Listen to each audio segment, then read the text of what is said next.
Hello everyone, welcome to our 6th vlog. Today we're going to talk about concept albums, talk about some specifically and concept albums in general as in what they are, what makes them a concept album over a... And why would you make a concept album? Why More would importantly, you? Why did you? That's open for discussion. Mm. And today you're gonna have our cool noisy chair again, because we didn't fix it. Deal with it. Deal with it. Go on, please. Yeah, so concept albums. The things that make a concept album can be quite varied. It can be a story, kind of a lyrical theme that actually tells a narrative. So it could be a specific character. And Okay, let's start from a definition. Wait, yeah. First of all, I just want to say that we're going to come on to discussing The Wall by Pink Floyd, and then we're going to, at the end of the video, give some updates about stuff that's going on in the band. But first of all, concept albums.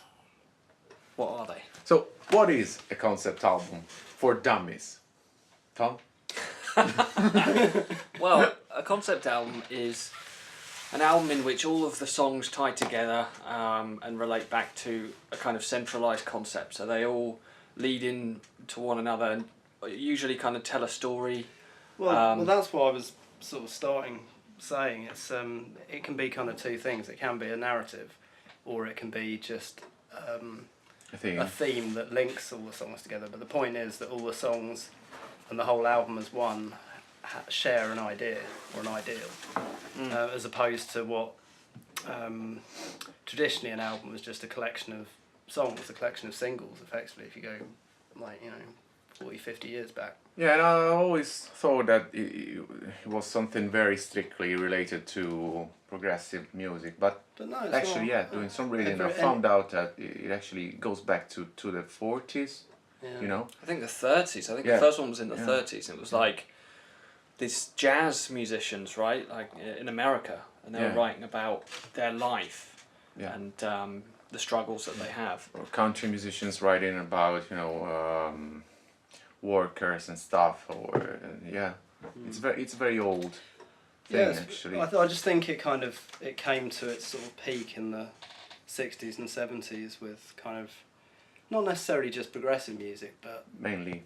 But just rock in general, I'd say. Well, actually, there's albums from even, I think some of the most famous are from, there's one from the Beach Boys, that's called Pet Sounds. Yeah, Pet Sounds. That's right.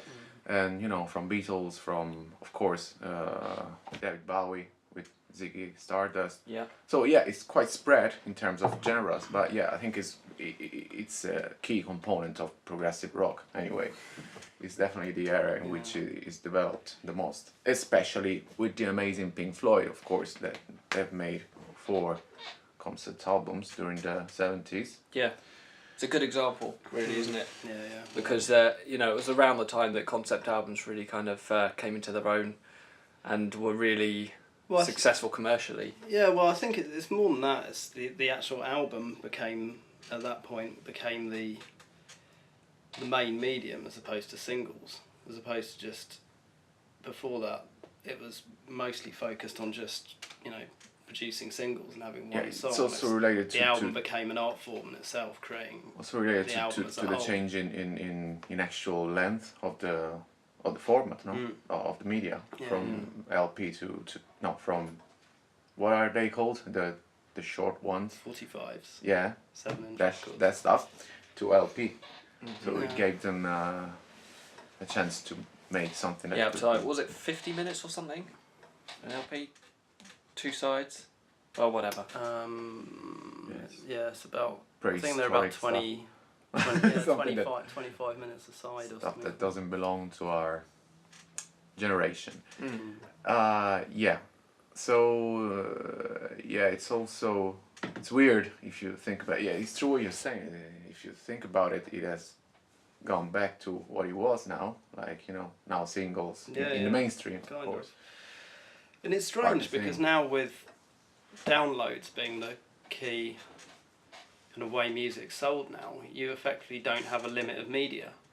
in terms of time. Like a CD is limited to 74 minutes, or you can get extended CDs that run to about 80 minutes.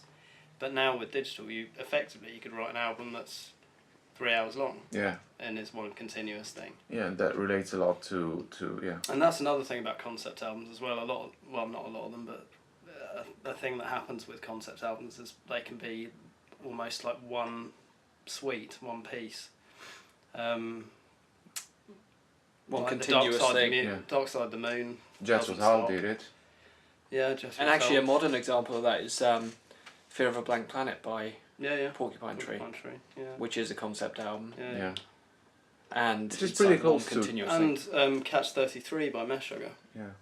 That's a concept album as well as one continuous piece of music, because the concept of that is on it's Paradox. Paradox 23. That's why it's called Catch 33.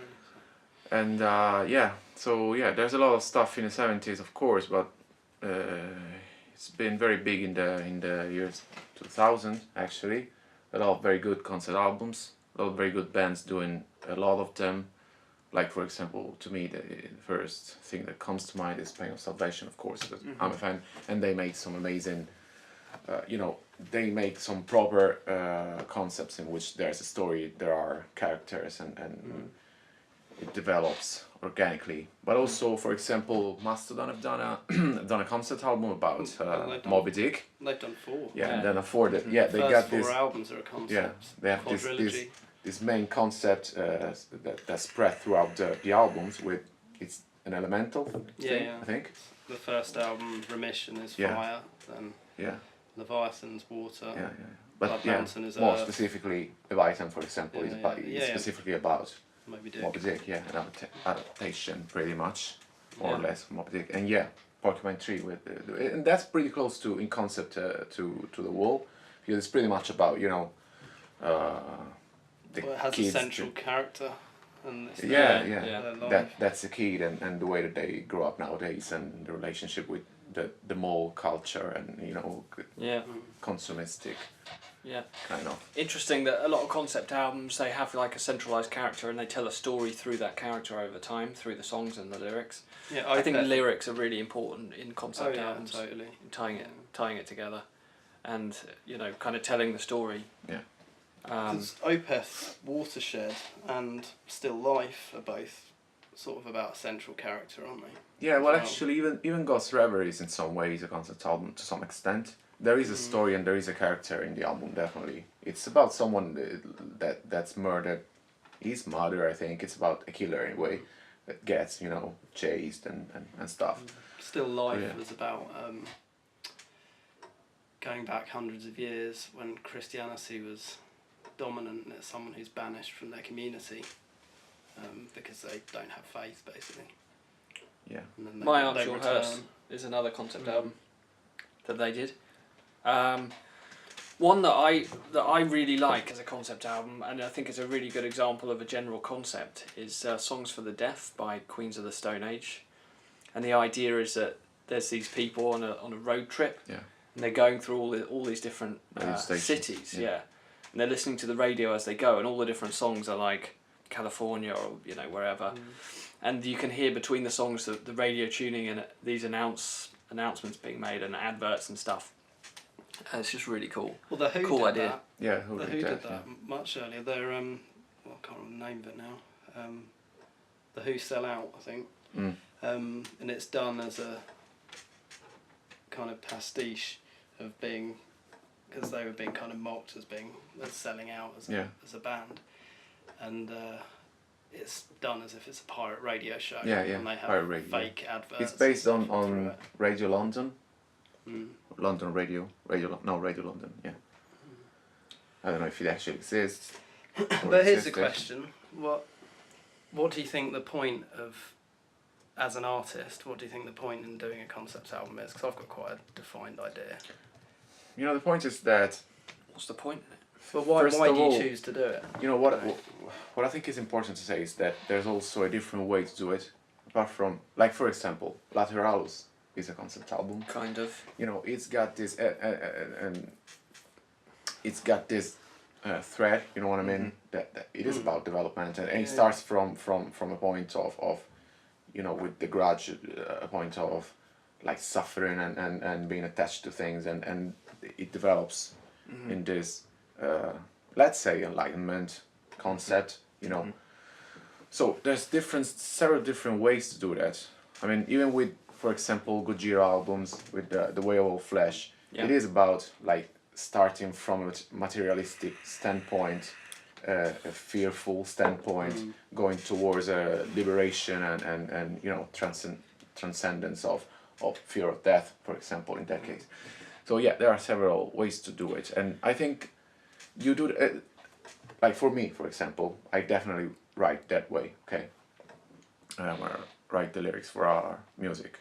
I always keep in mind that there's always a main thread, a main concept that develops throughout it, and I think if you got it, it comes natural to you. For me, for example, it's always been weird in some way. It'd be awkward to just write songs, isolated songs about things. Yeah. The way it just I comes more natural to me to. The way I look at it is it's it gives you a kind of focal point and in a way a kind of reason to do things, and a reason to kind of drive. I think what it motivation is in a way, because it's in some sense, strangely, it sounds kind of like a paradox, but it kind of narrows your field of ideas. It makes it easier in some way, you know. Yeah. Especially if you start from a okay, I'm working on this album now standpoint, as opposed to, you know, a lot of musicians, they just write songs every now and then. They just sit down and write about something that happened to them. Then they take all these ideas and they end up having like 30 songs and they choose the ones that they like best. You know what I mean? Whereas with us, for example, it's completely different. Yeah. We just sit down and say, okay, we're gonna work on this album. This is the way that it's gonna be. This is what it's gonna be about. This is what it's gonna be called. Well, like this is how many songs it's gonna be in there. You know what I mean? So it gives you a structure to work within. You know? Exactly. Yeah. I mean, I think that's weird. That's kind of natural for us, isn't it? Yeah. Like we always have the concept before we can really start piecing the album together. Yeah. And I totally agree with what you said. It's like providing like a bit of a limitation. It focuses. It's giving you a framework, I suppose, isn't it? It's not. Well, I mean, if you approach every song and you can literally write about everything, you know, or anything, then it's more difficult. And also, you know, you're going to end up with a bit less of a focused kind of album. And, you know, I think that concept albums often have like a really strong identity as an album in themselves. Yeah. Whereas other albums might not have that really strong kind of centralised theme. It's feeling. Yeah, and you can also tie into the artwork and everything that surrounds it. You know, you know, I think it's probably the reason why, you know, they very often end up having a name. You know what I mean? That's different from other kinds of albums where, you know, they've got titles. Concept albums, they tend to have a proper name, like with Ziggy Stardust, for example, or like with our album, our second album that we're gonna talk about later. That's got a name of its own. You know what I mean?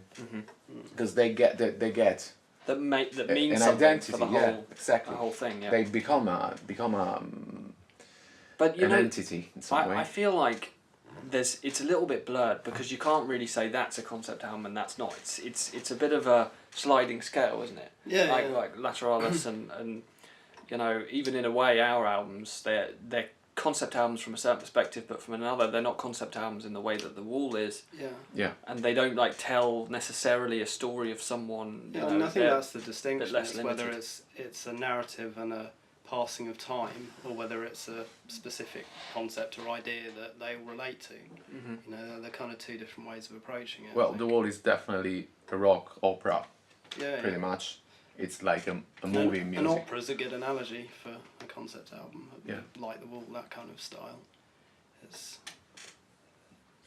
Yeah, I mean, I think story. that the thing is though, like concept albums, the downside for me is that they can get a bit too limited. Like, and you end up writing about something that is a little bit too limited. Then, like, make a concept about, you know, something really, you know, like a small little idea. And then you're really limited, too limited. Definitely in mood. They get limited in mood. I mean, if you got something that's driving everything, it's not like you can you know, go astray and start, you know. There's a limitation of even emotions and kind of mood that you can actually put into it, you know what I mean, as opposed to just writing songs. You can. But yeah, it makes more sense to me. It is like, you know, the difference between an opera and our way of writing concepts, for example, is like the difference between an essay and a novel, pretty much. You know, you write an essay, you got a theme, and you treat it, you know what I mean, some way. You write a novel, there's a story, there's characters and stuff, but it's still something that's got its own identity, its own purpose, pretty much. It's a matter of purpose, you know what I mean. When you write concept albums when you want every single one of your albums to have a purpose of itself, for itself. Yeah.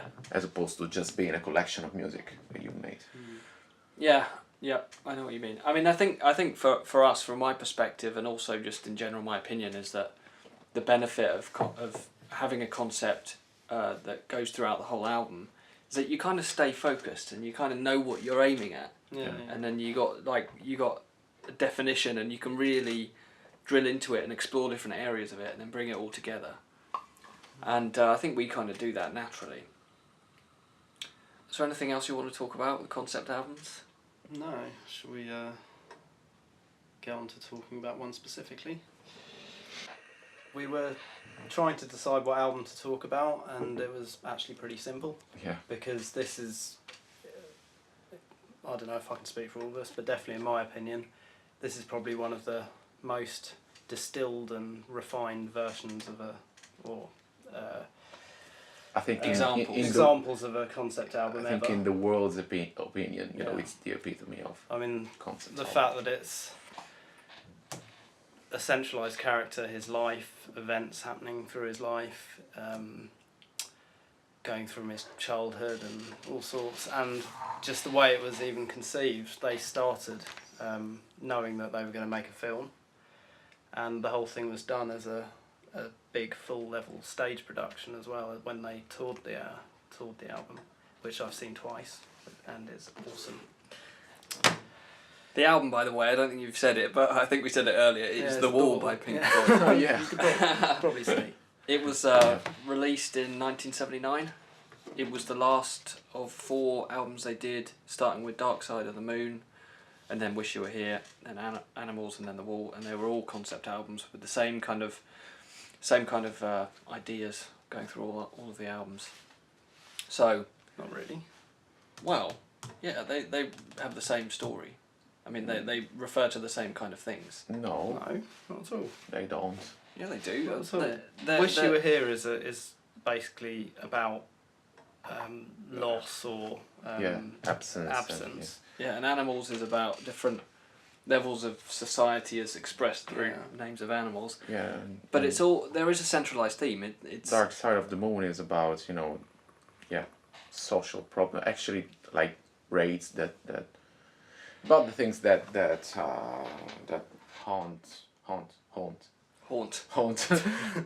human beings, like money and stuff like that in the modern culture. Well, it's really about the dark side of the mind, and about the dark places of the mind, and that's what's similar with The Wall. You know, it's basically about this character Pink, who kind of goes through all of this process of kind of feeling, you know, unsatisfied with his life, and then putting up this wall to hide behind. Can I give just a brief? It's pretty autobiographical as well, because it's Roger Okay, Waters. the character pretty much. The character is actually called Pink Floyd, and they came up with it. Roger Waters and the producer came up with it. Basically, it's the story of a kid that loses his dad during World War II, and he grows up with this very oppressive mother, overprotective mother, and then he goes on in school having very, very oppressive and tyrannical teachers, and and he then becomes a rock star. So throughout his life, going through all these traumatic events, he keeps building up this metaphorical wall that eventually when he has a breakdown, basically finding out that his wife is not faithful to him, he builds this wall and puts it beneath, not beneath. Inside. Yeah, inside. yeah. He basically locks himself away emotionally. Yeah, locks himself away from the world. And everything started during the previous tour that the band had. They had an incident with some audience. Basically, Roger Waters got very annoyed by some people that were close to the stage during the last gig of their tour. It was the first tour that they had in big stadiums and stuff, and he wasn't really liking it. He was starting to feel dissociated and alienated from the situation. So he ended up having an argument, a fight basically with one of the fans, and spitting in the face of the guy. And that started this situation in which he was feeling so detached and depressed about it. And talking about that with a psychiatrist that he knew, he came up with the concept for the album. After that, the band ended up having some very big financial issues, so they needed to put out an album very quickly in order to make some money, of course, because that's the kind of stuff that very rich musicians sometimes have. It happened to Tool recently, by the way. That's one of the reasons why we are still waiting for their new album. And yeah, he came up with this, and he hired this producer, and they started creating the story for it. So yeah, it's pretty biographical, not completely. No, not completely. There are elements of his own life dad and was Syd killed Barrett's in the war. life too. Yeah. And at the beginning there was no character. It was like vague, but the producer came up with this Pink character. So you know those guys. You know when Roger Waters was not happy when he was on stage, where you were referring to, with those guys in the audience, he spat on them. He spat at them. Yeah. Yeah. He spat at one of the guys. Yeah. And he just felt like they were disconnected from the fan base. Yeah. And then built that into this concept of this album. And it, I guess the similarity really is with Dark Side of the Moon, that it's the reference to Syd Barrett, and the same with Wish You Were Here. It's kind of that's the running theme. It's kind of interesting, isn't it, that after he left, they just carried on, and they just couldn't. It's like they couldn't shake him. Yeah, they couldn't shake him, and but obviously it had a really big influence. And for me, this is kind of blasphemous, I think, probably to a lot of Pink Floyd fans, but for me, I never really felt like Syd Barrett's musical contribution was that amazing, especially compared to Waters and Gilmour. Yeah. But what he really contributed was that whole it was ideological. Exactly. But it was He kind of also set a lot the about vision. friendship in the end. You know what I mean? So I suppose they had a problem with being mainstream and kind of losing track of who they actually were as people and what the meaning of what they were doing was for them at the beginning when he started. They didn't want to be objectified in some way. Yeah, I think, what Waters said about that specifically was that, people start to come to see the band just because they're famous, and they just don't really care that much about the art anymore. So, obviously, as an artist, he didn't really like that, so he spat at them. What you said about their financial thing's interesting, because they had this company that they invested loads of money in. Well, they gave money to this company to invest for them, and then it failed, and they ended up having to move out of the UK for tax reasons. Yeah. And then they went all over, like France, Switzerland. They went in lots of different places. And throughout the whole making of this album, there were a lot of internal struggles and kind of battles within the band. Well, this is the last album they did as that lineup. Yeah, Roger Waters the left. keyboard. The keyboard. Yeah. Right. No, Roger Waters left the band. Yeah, but Richard Wright was had fired. already left. Yeah. Well, he was working with them as a paid musician That's for right. the tour, Yeah, but he wasn't part actually of in the band. yeah, when anymore. they toured it, he was just on a salary. And apparently, well, from kind of reading about it and just learning as much as I could about the album, I really felt like it was a turbulent time. There was a lot of conflict in the band, a lot of issues that were unresolved and internal stuff. Yeah. So the producer's a guy called Bob Ezrin, I think is correct, and he worked with Lou Reed, AC/DC, Kiss, Alice Cooper, not AC/DC, sorry, Alice Cooper, a lot in the past before them, and they were there was a bit of a struggle there in terms of what his involvement would be, and well, I've read that Roger Waters told him something like, "You can write anything you want, but don't expect to get any credit." Which I don't know, sounds weird, but anyway. Yeah, no, not the best way to anyway, start. there was a lot of struggle between Waters and what's the other guy called? David Gilmour. And David Gilmour about the artistic vision of it, and the producer managed to merge, the two. Yeah, but also Gilmour was actually acting as a middleman between Waters and Richard Wright throughout the whole thing. Yeah. And Nick Mason, the drummer, was basically recording his drums completely on his own, and it was recorded in all these different studios.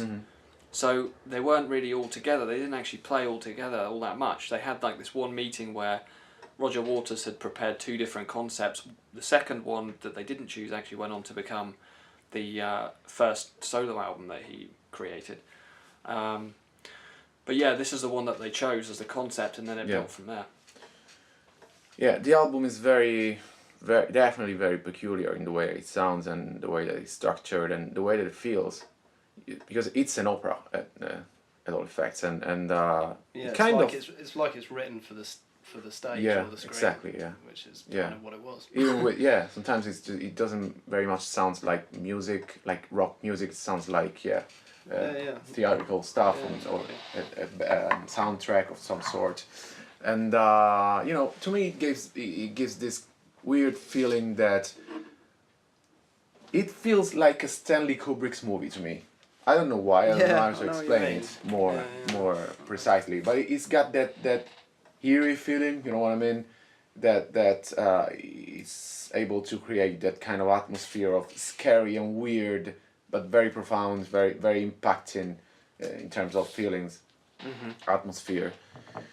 And it's very big in terms of sounds. The art is very cool. The art is very cool, minimalistic, of course. Scarf, he was awesome.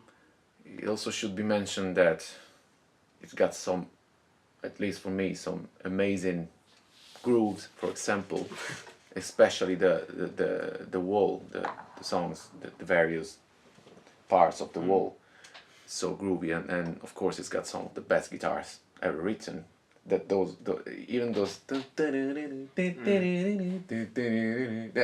it feels like they speak to each other, and there's this back and forth, that this continuous change of mood and swings. It's very very intense, very very intense album. We are talking about the fact that sometimes, for example, Roger Waters' voice sounds out of tune, but I think it's more about actually doing it for the purpose of delivering this sensation of discomfort and pain and despair in some way. And I think the key thing in how they choose a take would be the actual emotional delivery, and the feeling behind it would be more important than it being technically perfect. Getting the expression right. Yeah. So the album sold 30 million copies worldwide. 27 million in the US, which was the third highest album sales ever in the US. And I think 27th highest selling album in history, which is the second highest selling by Pink Floyd. The first highest selling is Dark Side of the Moon, which is the third highest selling album of all time with 45 million copies. So that's quite a lot. Quite successful. 45 times platinum. But isn't that weird that isn't it weird that they had after Dark Side of the Moon, that was so high selling, they had all these financial problems and internal problems. It's not like they had a major success and they could just relax. There was a lot of pressure on this album. That's because when you make a lot of money, the government wants to have some of it.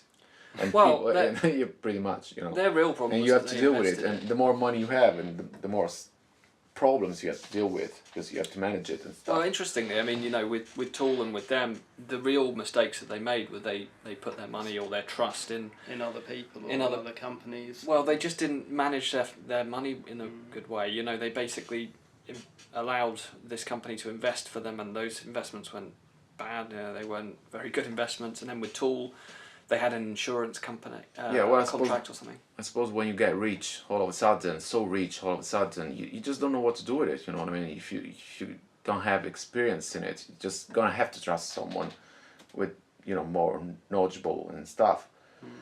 It's not easy. I don't think it's very easy life to get that rich all of a sudden. You know what I mean? It creates quite a lot of problems. Yeah. It wouldn't be the worst thing. And that, in a way, is what this album's written about. That's part of what this album's written about. Pretty much, it's about the from all this fame and success, all the negative side of it. And you know, I think what is very cool about Pink Floyd, and what's always been very weird to me in the way that I see them, is that even though they are, I don't know, the biggest band ever, not, along with the Stones, the Rolling Stones and the Beatles and stuff like that. Yeah. But they're definitely within the 5 biggest acts ever existed. Yeah. But they never turned into rock stars in some way. They've never been. They've always kept their integrity. Yeah, they always look like simple guys, very humble and maybe a bit crazy sometimes, you know, especially Roger Waters. Especially Sid Barrett. Yeah, but still very human, very real, very. They got this. Well, they're doing it for the right. They're doing it all for the right reasons. Yeah, so it's all about the music. It shows that they really love they really appreciate what they mean. I saw a really great interview with Roger Waters recently, and he just seems like a really down to earth, intelligent, he is. Yeah, nice human being. I think we've seen it together. There was a gig in which Roger Waters invited Eddie Vedder to play Comfortably Numb together. Oh yeah.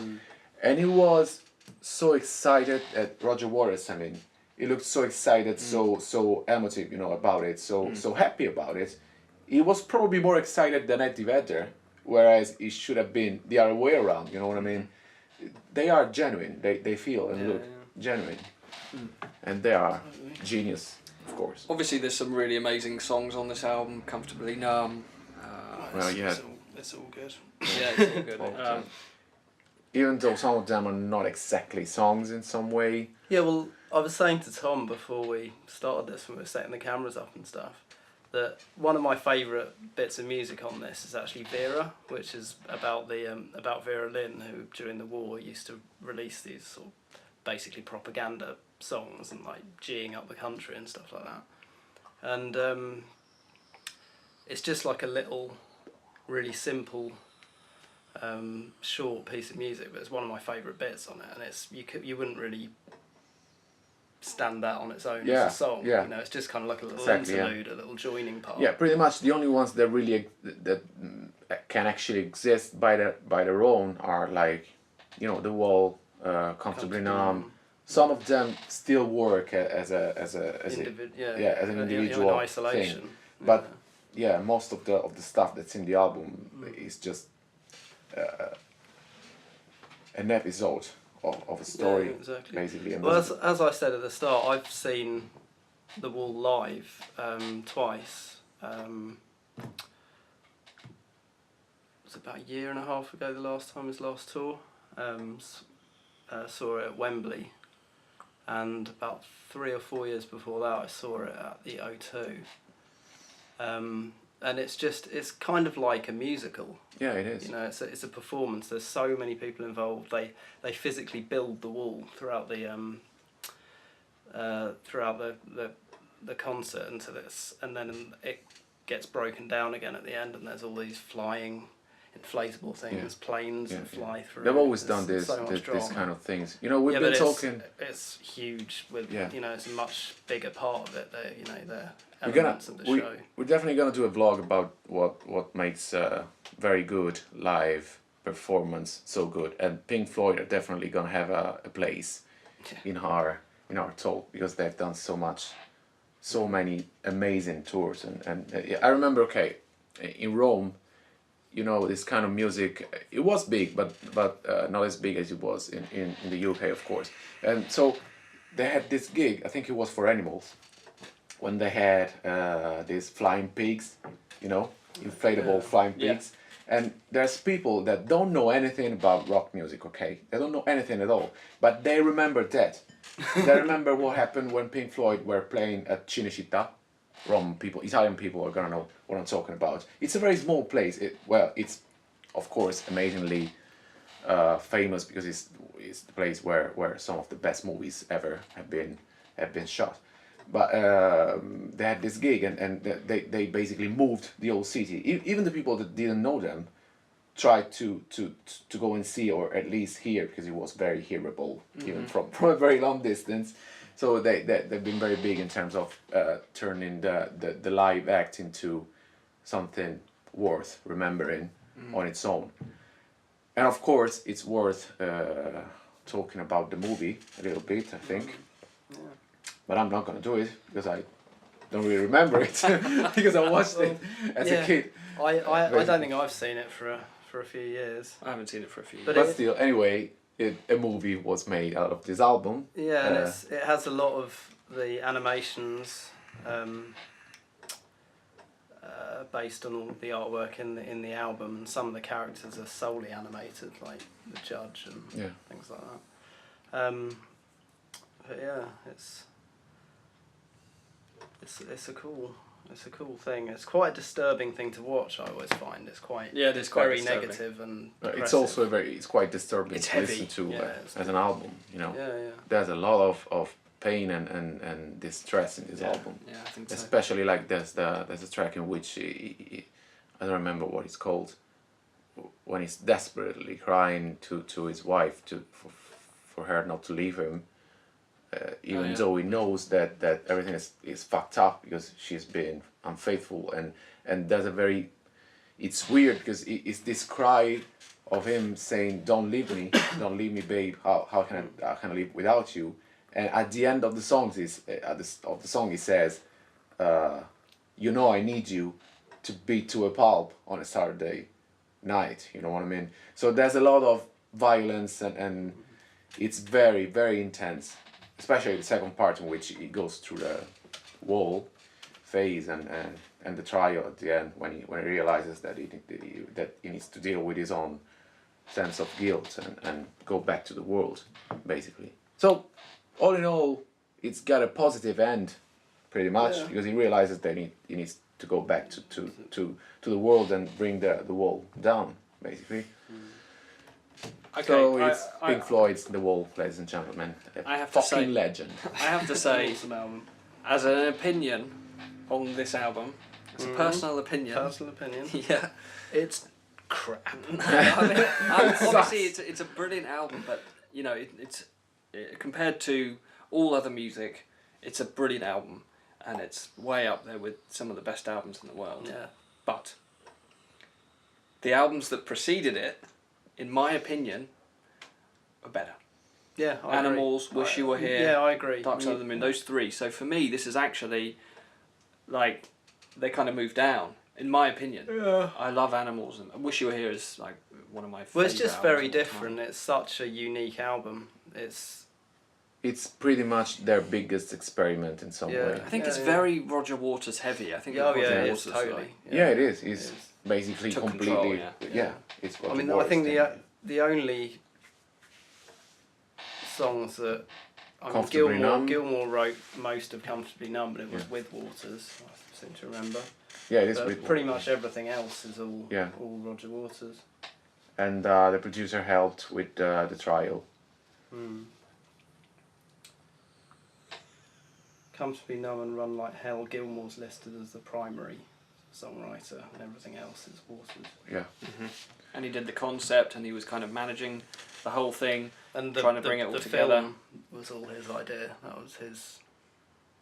And probably a lot to make of that happen from the very beginning for it to actually be a film as well as an album. So I think that in a way there's a bit of a lack of kind of connectedness in the band in this album that was there before for the preceding 3 albums, in my opinion. You can see it because it's like this is when it really fell apart for them. So that's it. That's The Wall by Pink Floyd. Yeah.